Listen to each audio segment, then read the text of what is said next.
Welcome to episode 5 of Beers Up Sports Talk. Cebo in the house, Debo in the house. It is National Beer Day. So, Debo, what are you drinking? Well, thankfully, Iron Duke came through on Sunday afternoon with a delivery. I was right on the cusp of the 10-mile delivery, and they said they'd make it work. So I'm drinking Positivity 8, and I am going to enjoy a lot of these. Beautiful. I've got Momentum from Progression Brewery. Curbside pickup this weekend. If you're in Northampton, support them. Get out there, support your local businesses. Do what you can. You were talking a lot about that beer, so I'd like to try and get out there in the next couple of weeks and check it out. Also, shout out to my wife who says that I can't drink the beer out of the cans because we got it from Progression Brewery. That's neither here nor there. They've been disinfected, but again, shout out to her.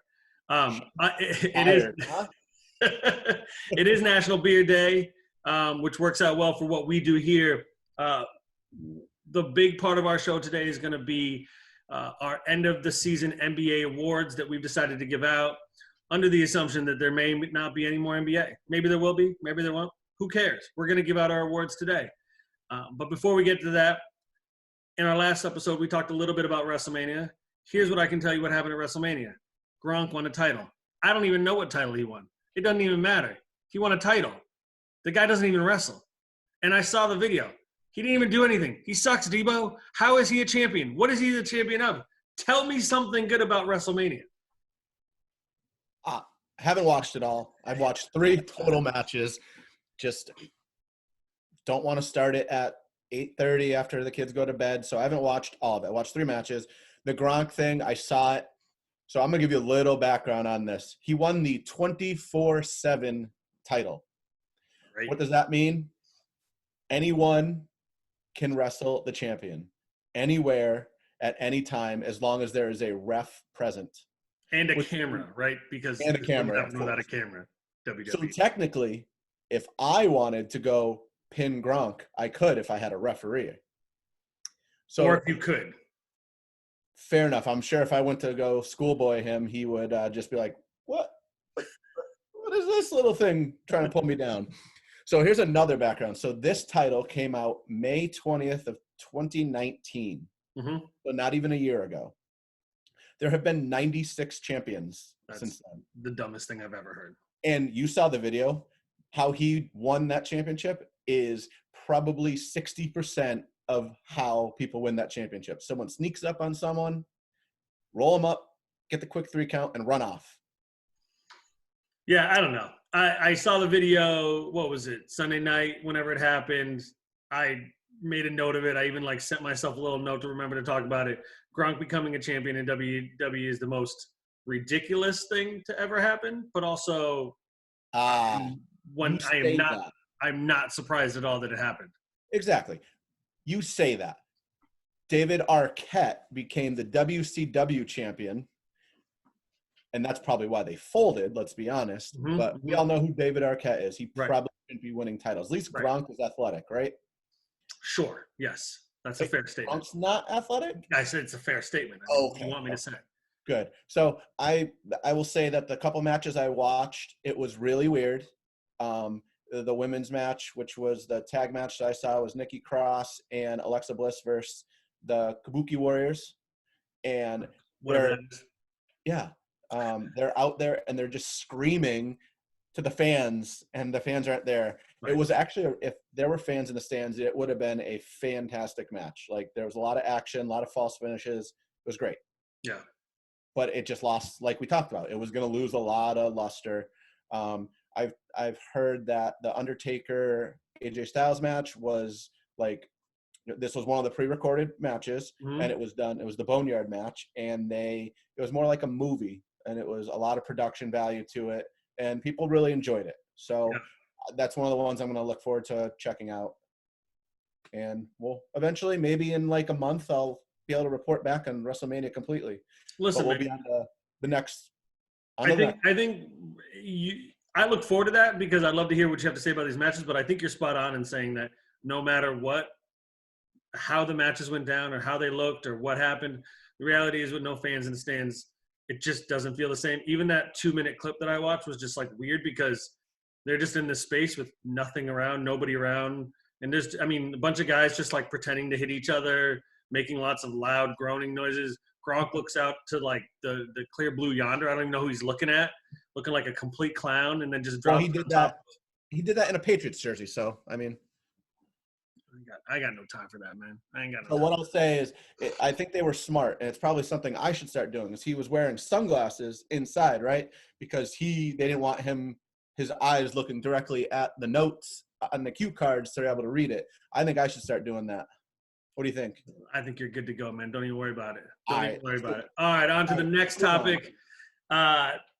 The MLB, some rumors came out this morning, maybe late last night, that the Major League Baseball is thinking about playing baseball in May in Arizona. It's a pretty aggressive and lofty goal. I, for one, I don't see May happening. I don't even know if I see June happening, but the idea is with the Diamondback Stadium, with the spring training stadiums, with, you know, a bunch of other ballparks that they have in and around the Arizona, you know, both probably Tempe and Tucson. I think the idea is that they could get everybody in one space, keep them basically quarantined, and play some real baseball. I have some thoughts on it, but what do you think? So I have questions. Yeah. Are they going to test every single player before the season starts, before they arrive? I mean, I have to assume that these people would probably, I assume they'd have to be tested 2 to 3 weeks before they arrive, right? Like the idea would have to be that you'd be clear before you even showed up. Okay. So I'm going to throw this out there as a non-sport athlete. We don't even have enough tests for us regular people. And we're going to sit here and use them on professional athletes just so we can have a little entertainment in our lives. Hot take right here, D. The regular people don't get the test. The people that have lots of money get the test. I understand that. I mean, that's just the nature of the beast. But isn't that a problem? Oh, it's a huge problem. I mean, it's. I could talk for 3 hours on whether that's a problem. I could talk about how the Utah Jazz got tests almost immediately when they were suspected of having the coronavirus. I mean, there's a lot of money to be made if MLB is back in business, and so if they need to test everybody tomorrow, they'll test everybody tomorrow. So did you hear? Oh, I'm sorry. Here's my thing. I personally don't believe that the union is going to go for it. I think the players will turn it down. I can't see them putting them at risk. They're going to have the players aren't going to want to be segregated from their families that long. It's just I don't see it being a possibility. The lodging logistics, they're going to have to rent out. I mean, the hotels will love it because now they're going to get business again, right? Well, and I think that's the idea. I mean, the reality is, D, there's a ton of money on the table. I mean, these players, I don't believe, are going to get paid if there's no baseball being played. So, I mean, you're talking about guys that make, you know, obviously like your younger folks are making $500K. Minor leaguers are making a little bit less, but you've got major league players that are making 20, 30 million a season. And so if they're not making that money, that's a big deal. So I guess the next question is, are they going to continue with AAA, AA? Are they going to move them over to Florida? I mean, I doubt it. Call-ups? I don't even know. There's so many questions, right? My first reaction was, how do you keep this place devoid of the virus? I mean, the reality is you've got to have food being brought in on the regular. You've got supplies that are being getting brought in on the regular. Like these people are going to be tested every time they leave, every time they come back in, every time they're at the shop, every time they're at, you know, they're getting more supply. Like it just, there's so many variables that to do it in May. And again, from the things I read today, May seems like a pretty aggressive thought process, and maybe it's June, maybe it's July. I kind of like the idea of trying to get baseball going, just because if you can do it in one place and have all these players around and they're all healthy and nobody's sick, you know what, play some baseball. You know, you're not going to have anybody in the stands, but there's just so many people that are involved. I mean, you're talking about camera crews, you're talking about, you know, general managers and their staff. You're talking about, you know, the training stuff. All of these people that are going to have to be in and around this place, they're going to have to be tested, that are going to have to be kept away from everybody. It's just a lot of variables, and I don't see it happening. I agree. I'd love it to happen. Let me be clear. I would love to be able to turn on the TV and see live sports. I just don't think it's going to happen. So they're supposed to have a call, I think, sometime this week, and they're going to be talking about things like having an electronic strike zone and so that way the ump can be further back and, social distancing. Does that make sense? Because now you're talking about the catcher and the batter are right next to each other. I mean, the other thing about that is, just to that point, I mean, you've got those are rules that would have to be changed in the sport of baseball. Like, that's not something they could just be like, let's do electronic umps. Like, that's not how that works. That's the crazy part of that. Well, I think that's what you're going to hear. I mean, it'll be a 1-year thing, right? I mean, they'd have to do it the whole season. Then they're going to have no mound visits. This is another thing they're going to talk about. Yeah, there's just too much going on. 7-inning doubleheaders. I mean, so that way they can get 162 games in. They think that if they can start in May, they can get 162 games in with 7-inning doubleheaders. Again, I think I've said from the beginning, I think the thing that makes the most amount of sense is to accept the fact that you're not going to have a 162 game season and try to find a way to play somewhere in the ballpark, no pun intended, of 130, 140 baseball games, so that you're not having players play tons of doubleheaders. Because to your point earlier about like call-ups and stuff like that, you're going to have expanded rosters for these teams. Yeah. I mean, are we talking about like no spring training? Are we talking about these guys? Are these pitchers going to be ready? There's too much going on that I don't see it happening. And I just have to bring this one last other thought up because it kind of made me laugh. They're talking about, instead of sitting in the dugout, the players will sit in the stands 6 feet apart. I mean, I think their thought process is whatever they can do to limit the interaction of people, they're going to do it. There's going to be nobody in the stands anyway. It is what it is. Like, it doesn't make any sense to me, but I'm sure they're going to try and cross every T and dot every I along the way. It made me laugh because they're going to be in the dugout, not the dugout, the locker room together, changing, most likely. But it kind of makes sense because then it shows the public that this is what 6 feet apart means. Like, right. Try to do it. We're doing the best we can. You should be able to do this easily. Yeah. I don't know. It doesn't make a lot of sense to me. I don't think it happens, but it is what it is. Speaking of staying 6 feet apart, how about spending millions of miles apart? Maybe not millions. How about thousands of miles? Dana White, UFC head honchos, talking about buying an island so that he can quarantine his fighters there and continue UFC fighting. Tell me what you think about that. I don't really have a. Give me your hottest take on that, because, I mean, that's the most Dana White thing ever. You're telling me I can't fight? Let me go buy an island, quarantine my fighters on that island, and then have them fight each other. Yeah, but then we're talking about the same thing we just talked about in Major League Baseball. Right, I know. You got to bring the trainers. You got to bring equipment. You got to bring all this stuff. Food, right? Food, right, no. all that. It's still not possible. I mean, it's obviously anything is possible. Right. He's got the money, but like, I just don't understand why. And he's losing a lot of money, so maybe I understand why he wants to do it. He's a billionaire, though. He'll be fine. He'll be fine. Can you really make off the empty stands? I mean, I don't know. What's his contract? I mean, I think it's more about like the contract with ESPN, the contract with pay-per-view, the idea that if he's not pumping out fights, he's not probably getting some of that money. He's not getting the extra revenue generated by the buys, the views, and all that stuff. And I just think in his mind, it's a complete bottom line push, and he's got to figure, I got to get back in the money-making scene. Again, UFC will be fine. Professional sports will be fine. Like, I'm not worried about the ability for those businesses to recover, these sports to recover. But I think the reality is there's a lot of money to be made by everyone. And when that's the case, it's very often a situation where they're trying to find out any way that they can get back in business, because, if I'm making $25 million a year, but I haven't done a good job of saving money, and I'm looking toward that first paycheck, and it's not coming in May or April, and now it's coming in July, I got bills to pay that are bills that you and I have to pay that are a little bit heavy, and I think there's just that worry out there. And I think when people start to worry, they start to think like, let's just get us back on the field. All right. So you brought up that sports will be fine. When everything is back to normal, sports will be fine.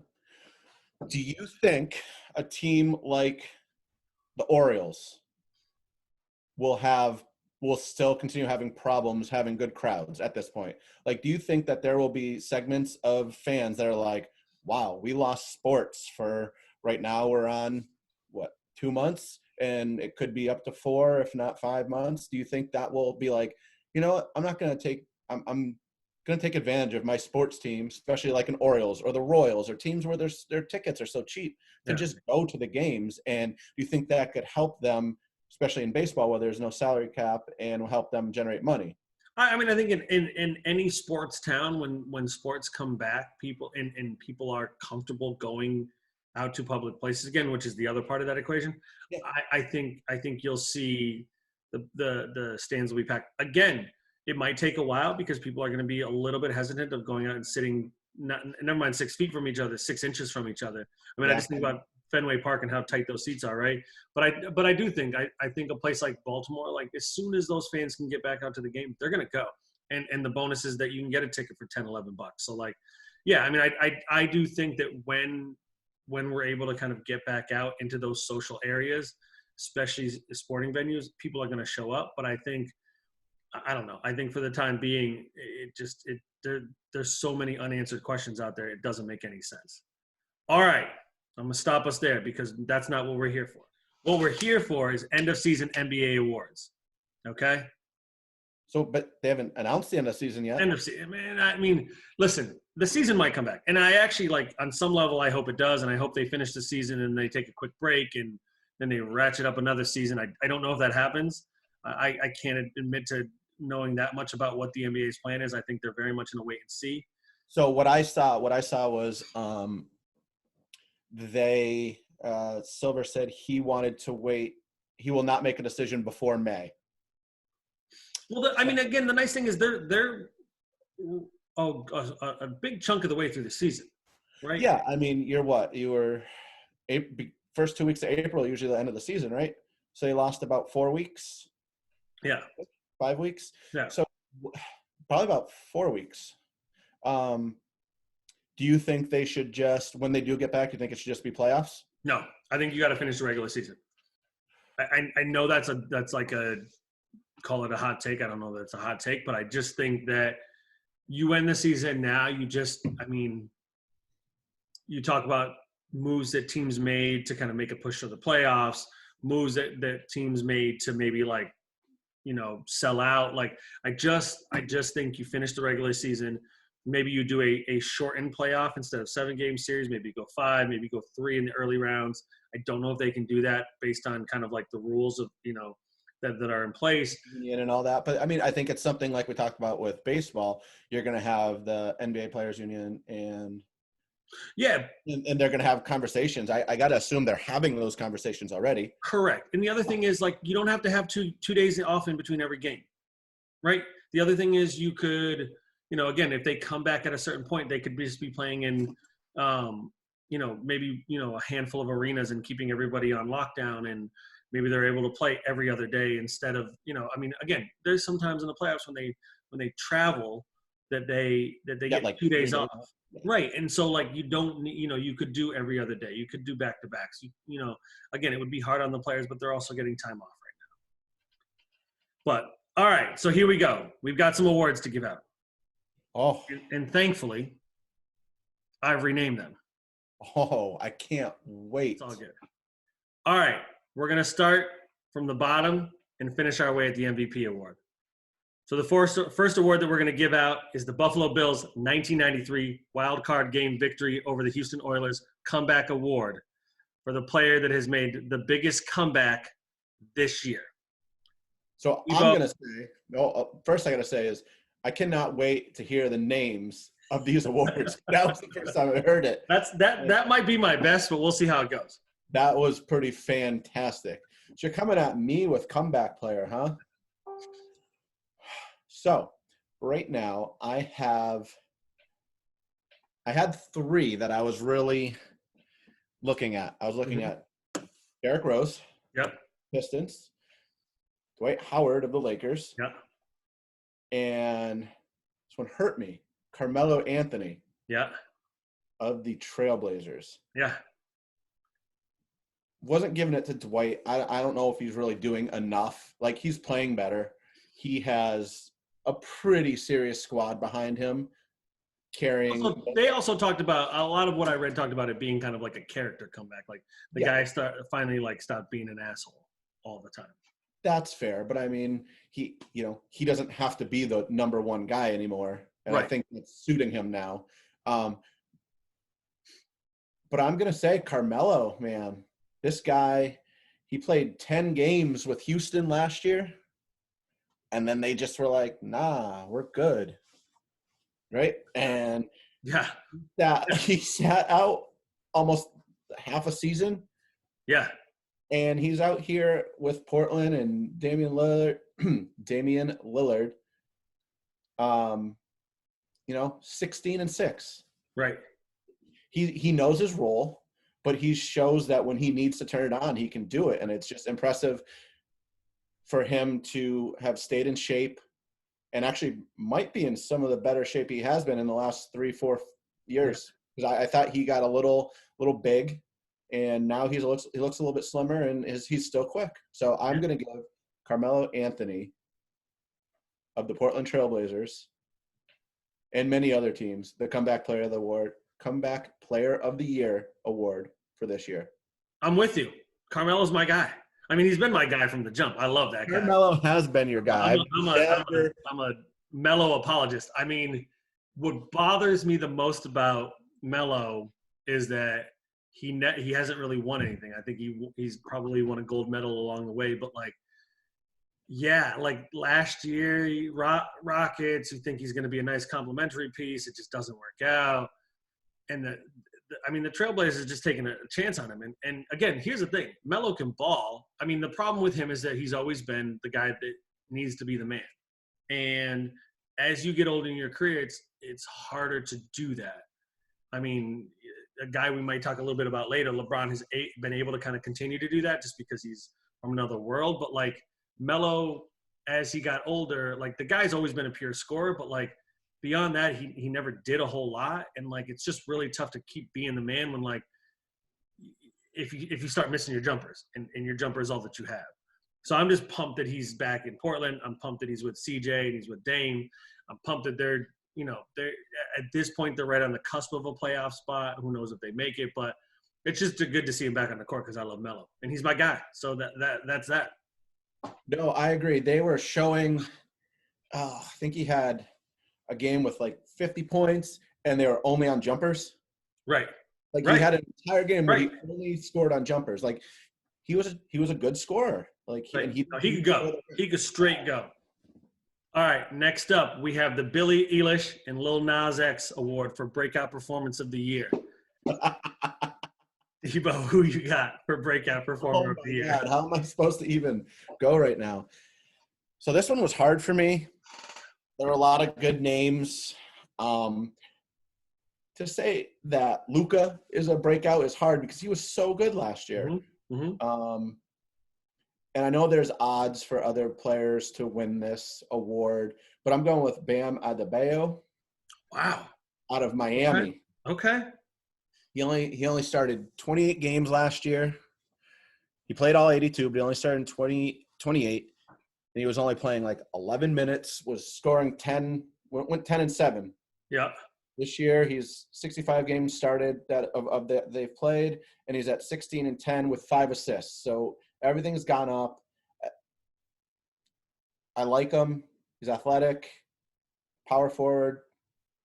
You know, you don't have those as much anymore in the league. It's more of, your spread forwards, and it's good to see someone still down there banging. All right, great pick. Not my pick. I'm going with my home man. I'm going with Jason Tatum. I just that guy for me. And again, this is a selfish pick. This is I'm a Boston Celtics fan pick. I mean, here's the deal: 15 points a game to 23 points a game. That's awesome. But that guy's got the look of a killer now. He's a true number one who can take over a game, who you can give the ball to and just say, listen, man, you're cooking, cook. All right.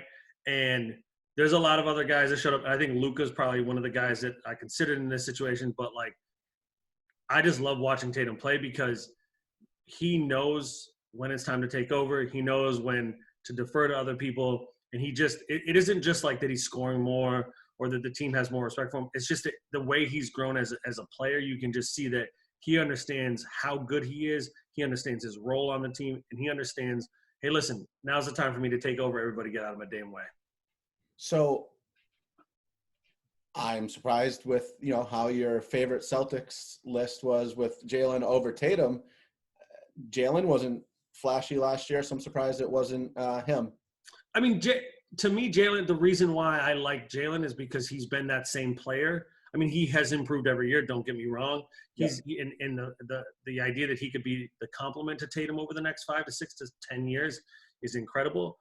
But Tatum's a true number one. I mean, this is a guy that's in year 3. He's 21 years old, and he can go out and, just absolutely dominate a game.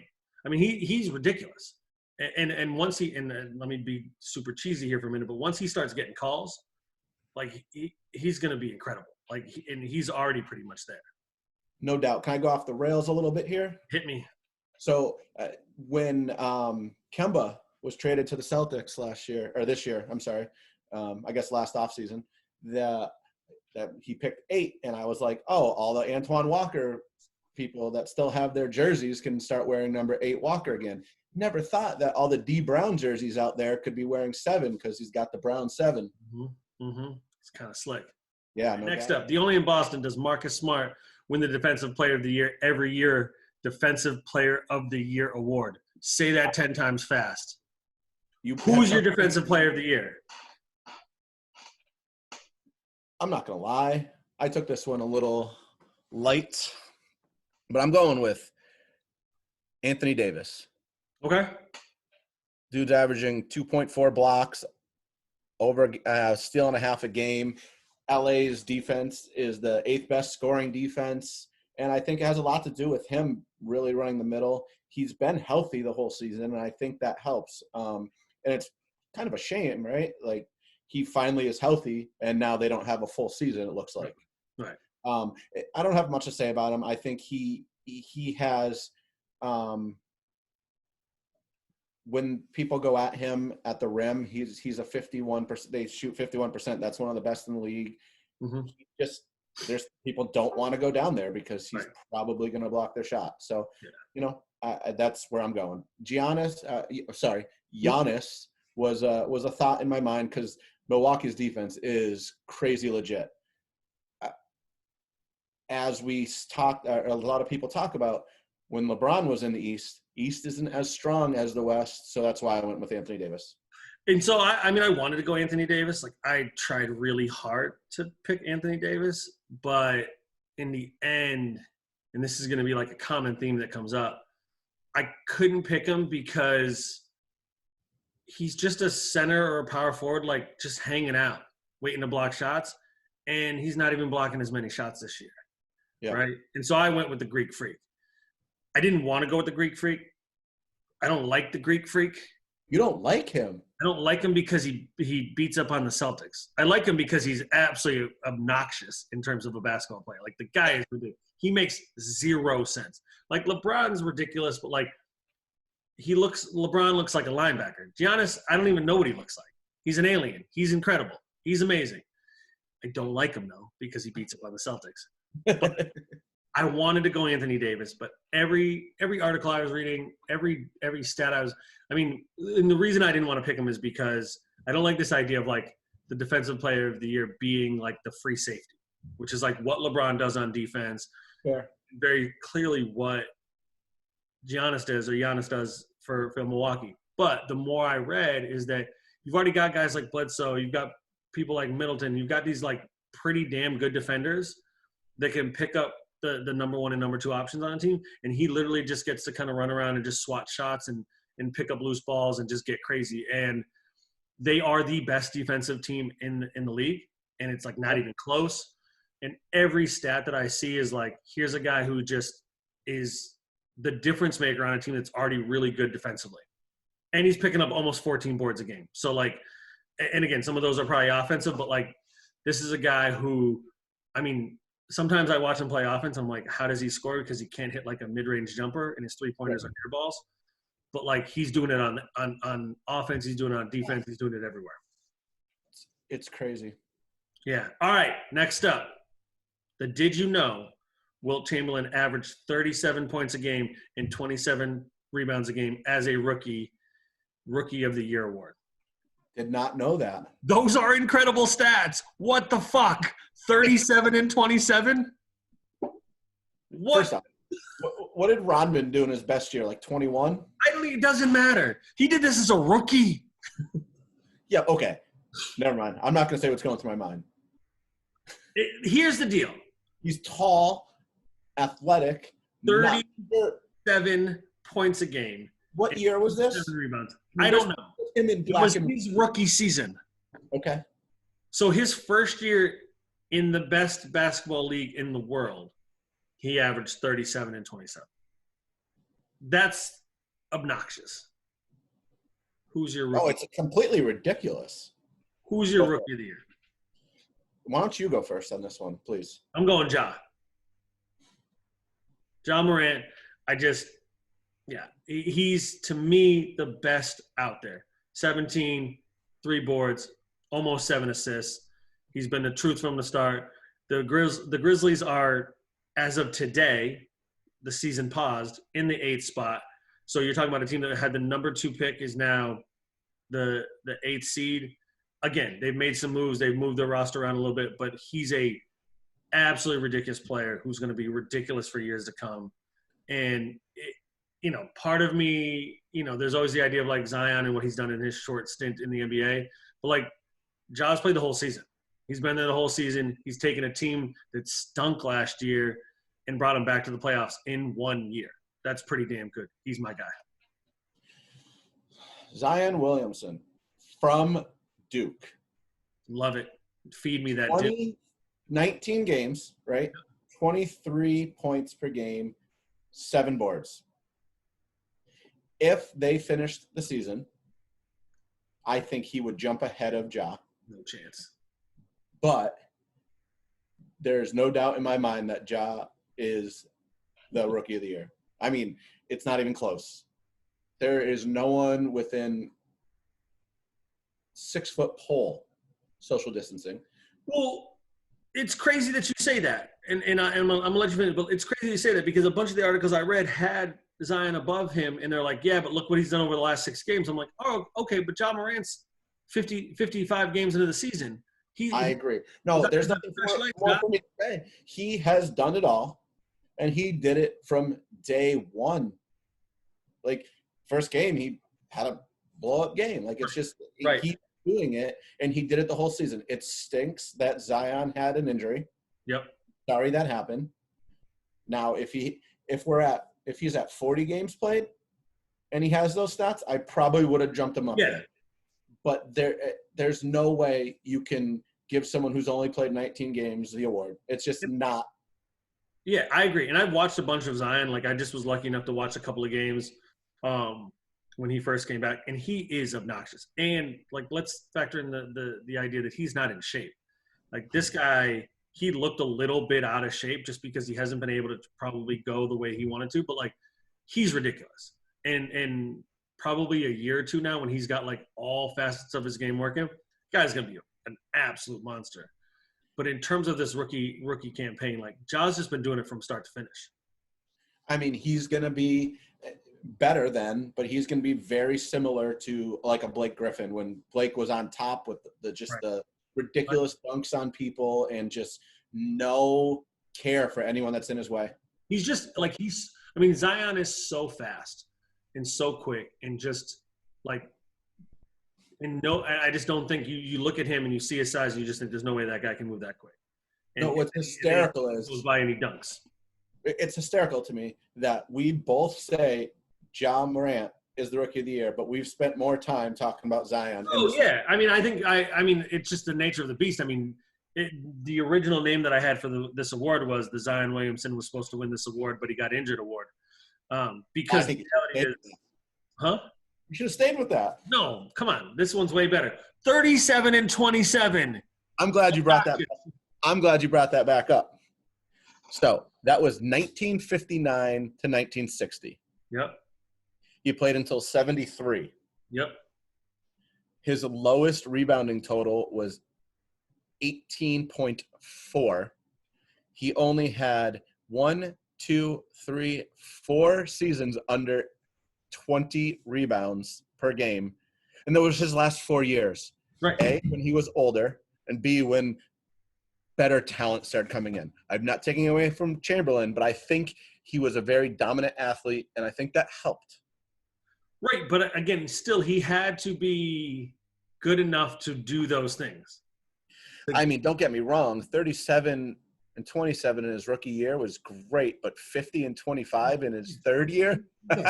Yes, he got better with age. Yes, like I know. We could go through his whole thing, and he slept with over 100 women, right? I think it was a few more than that. I think he even said like 10,000, but I'm not. But sure. Is that the better stat of all this? Let's be honest. Awkward. I'm not sure. Yeah, it's pretty awkward. I wouldn't want to do it, but I mean, I like hearing about people doing it.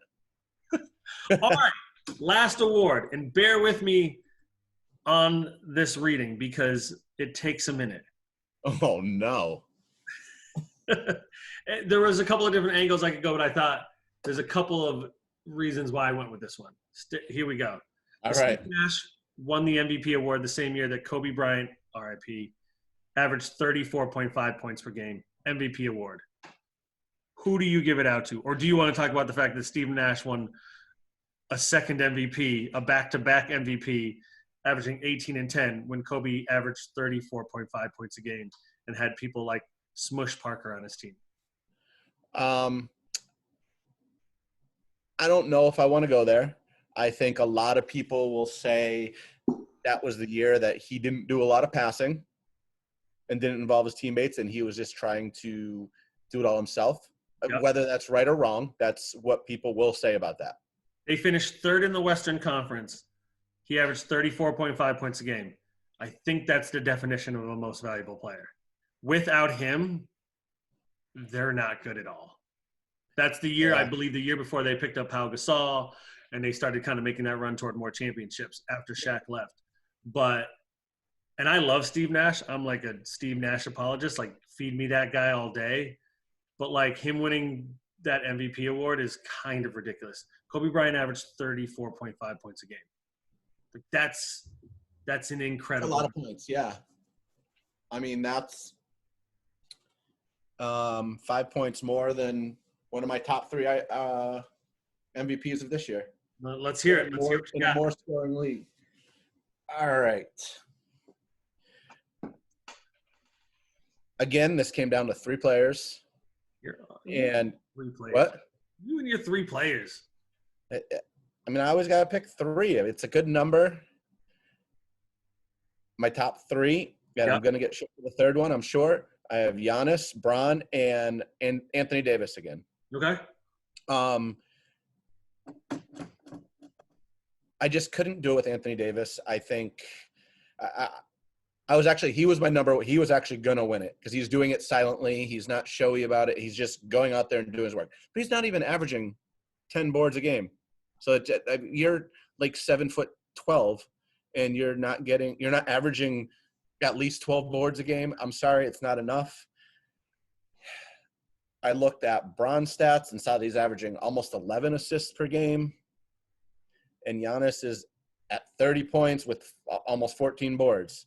Right. I was stuck between Bron and Giannis, and I think we talked about it earlier. When you are playing in the West, it's just there's a lot more going on and a lot better – I shouldn't say a lot better players, but more known players, and it's a tougher conference. So I'm going with LeBron. He just seems to keep reinventing himself, and somehow he's staying in shape. It's amazing how this guy just he doesn't get hurt. Like what other star? I mean, maybe Jordan never really had a big injury. Like I think his second or third year, he was hurt and missed most of the year. But yeah, But like Started to get hurt. I mean, this guy is a freight train. He's like before we started taping this, you said it. He's a linebacker. He's not supposed to move like he does and not get hurt. Like the fact that he hasn't done some kind of ankle or knee with how active he is amazing. And he's averaging 11 assists while still averaging 26 points a game and playing good defense again. With 8 boards. I mean, he's the guy. He is the MVP of the league. Well, so I'll say this. He deserves it. He deserves it. He's not my guy though. For probably the reason that you just explained.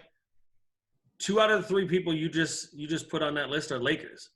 Yeah. And I don't think it's hard to pull a most valuable player out of a team when the guy standing next to you is also just as valuable as you, right? And so I'm going with Giannis. I, again, don't like Giannis. I'm not against you in this thought. But if you take him off that team,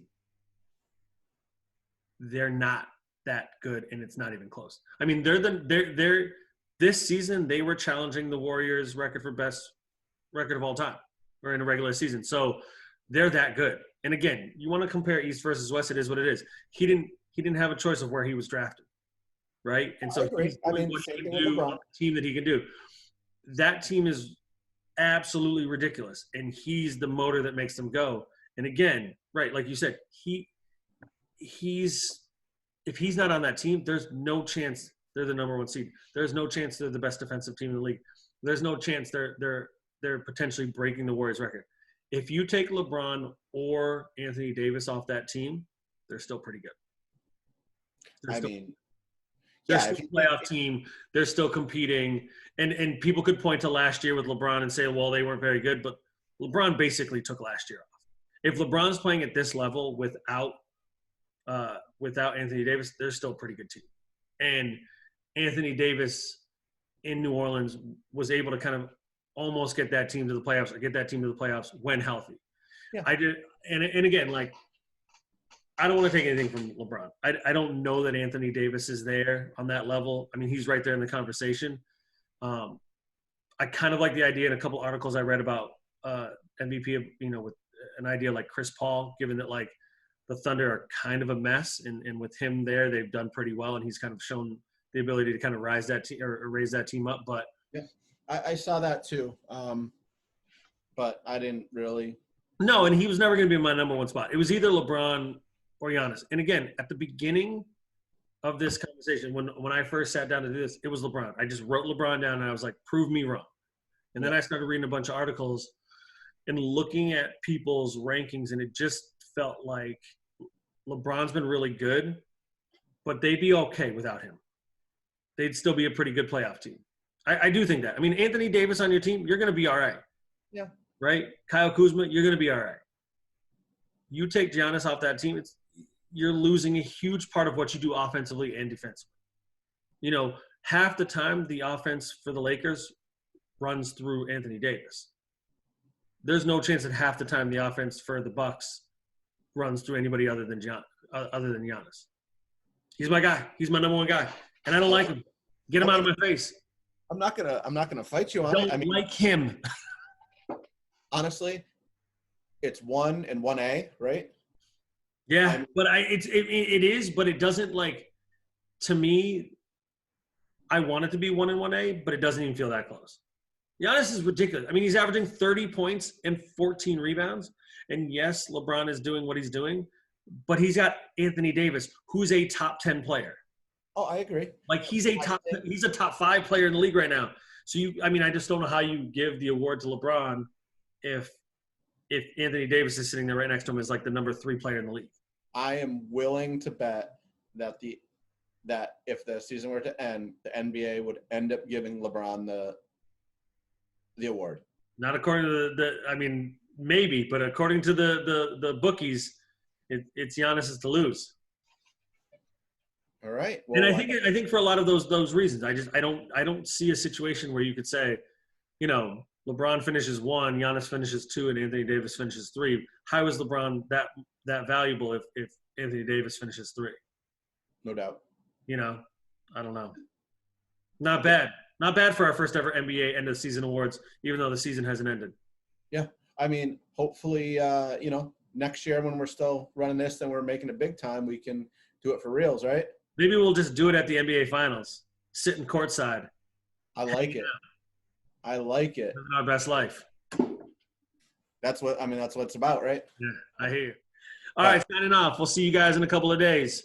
Until then, beers up, sports talk. We'll see y'all. Cheers.